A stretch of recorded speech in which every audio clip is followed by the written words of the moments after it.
This is the Mazda CX-5.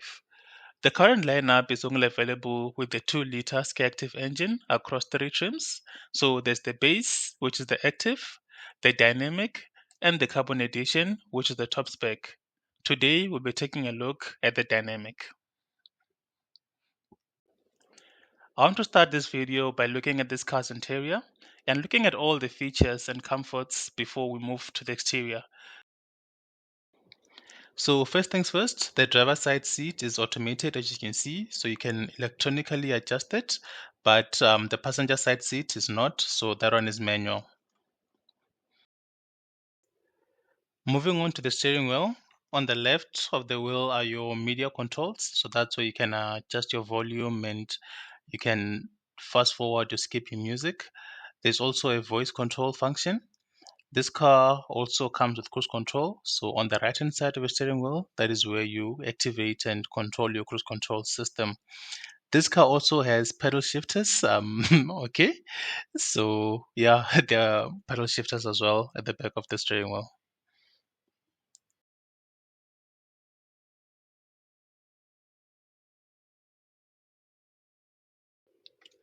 Now, when it comes to the gauge cluster, as you can see, there's no digital gauge cluster here. So this is a traditional gauge cluster with traditional gauges.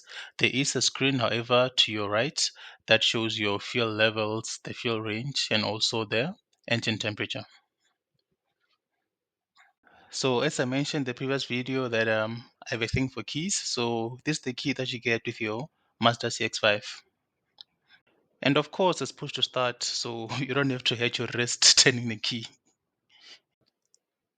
In the center, you get a 10.25-inch screen, but we'll come back to that a bit shortly. There's more to explore there. You have dual zone climate control, and the controls are separate from the infotainment screen, which is good. They're easy to use and easy to access. I must say the knobs here, they feel good. The buttons feel premium.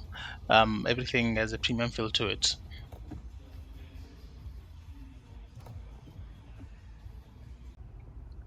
What you're looking at here is called the commander switch.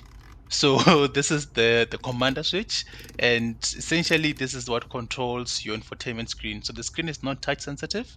It's all controlled through these knobs and buttons here. So this knob here, so the big knob, it's your commander knob, and you use it to scroll through all the menus, and you press down to make a selection.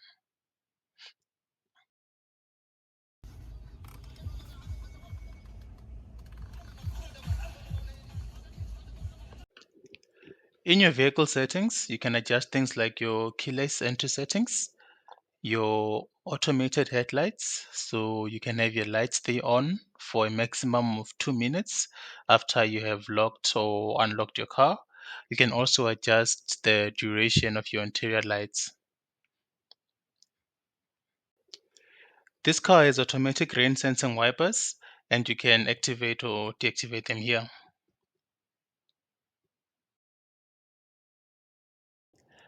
You also get wireless Android Auto and Apple CarPlay, so that should make things easier in terms of navigation.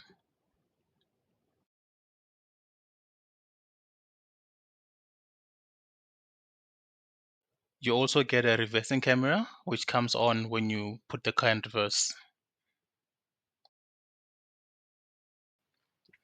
In this section, you get a wireless charging pad. There's also a 12-volt socket hidden away in the corner. There are also two cup holders here.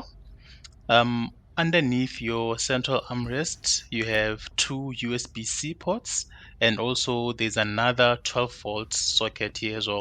So in terms of charging capacity, this car is really well equipped.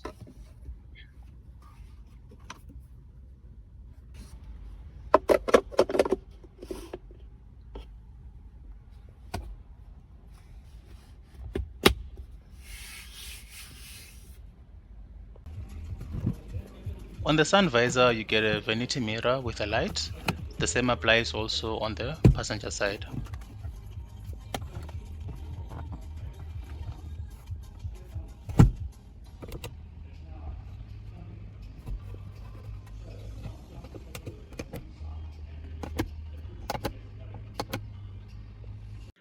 Moving to the rear, the quality continues. You have the same leather wrapped seats that you get in the front.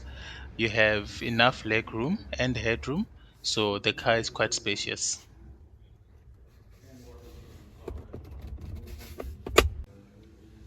In the central armrest, you have two cup holders. There's a slot here, it looks like it's designed to hold up a phone or a tablet. Underneath here, there are two USB ports. There's also some storage space, so you can store a few things here. This car has an abundance of charging options. I think all in all I counted seven. So in the front, there's the charging pad. There are two 12-volt supplies, two USB-C ports, and now here in the back, you have these two USB ports. You also have two ISOFIX points on the outer rear seats. When it comes to storage space in this car, there's the central armrest in the front. There's some storage space under there. There's a glove box in the front and also the door bins.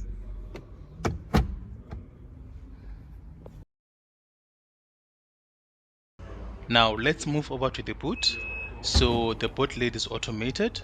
You can open it from your key fob or from this button here in the footwell of the driver's side. While you're here as well, this is where you open your fuel filler cap and also your bonnet.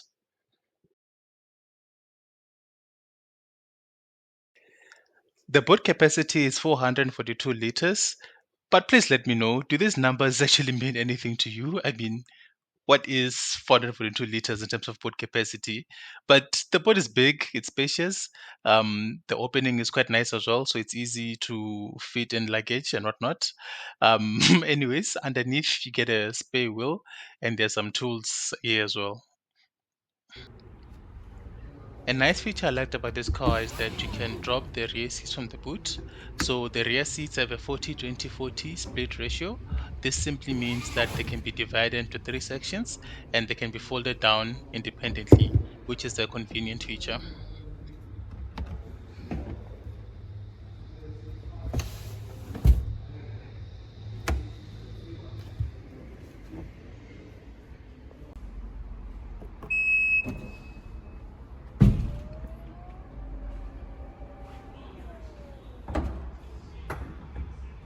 That's it for today's video.